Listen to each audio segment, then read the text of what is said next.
a unit vector has length 1, so the basis vectors I, j, and k are all unit vectors. Unit meaning they're 1 unit long. The unit could be whatever it is we're working with. It could be centimeters, millimeters, inches, feet, light years, whatever the units are. It's not relevant. The point is a unit vector has a length of 1 unit.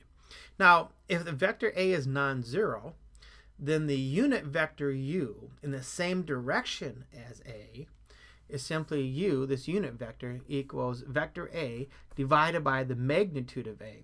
This would take any vector, which we're calling A now.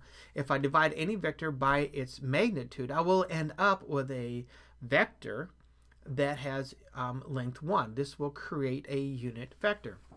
So find the unit vector in the direction of 3i minus 2j plus k, written in using these standard basis vectors. Well, the magnitude, I'm going to call this vector v. The magnitude of vector v equals the square root of 3 squared plus negative 2 squared plus 1 squared, which is the square root of 9 plus 4 plus 1, which is root 14. So if I take this vector v and I divide it by root 14, or simply multiply with 1 over root 14, then I'm going to end up with a unit vector. So I'll take 1 over root 14, multiply it by 3i minus 2j plus k,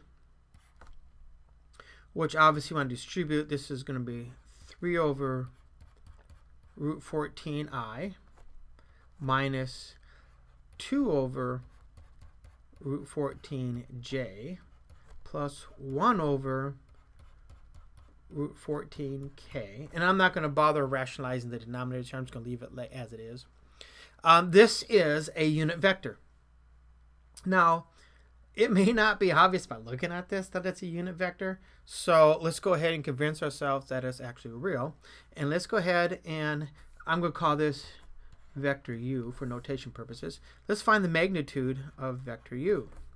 Well, that magnitude is going to be the square root of 3 over root 14 squared plus negative 2 over root 14 squared plus 1 over root 14 squared. I want the square root of all of that.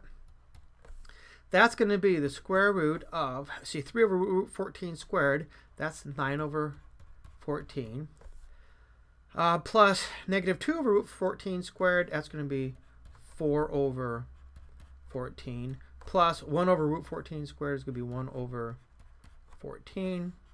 And that, of course, is going to be the square root of 14 over 14, which is, in fact, equal to 1 as advertised. So any vector, if I took the vector k, let's not call it k. Let's call it, say, vector b. Let's say vector b is 3, 9, I don't know, 21.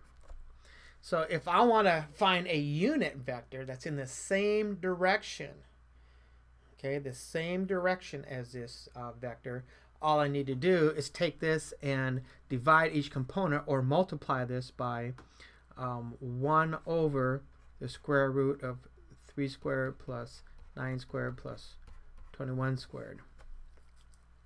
Once I do that, then this vector becomes a unit vector.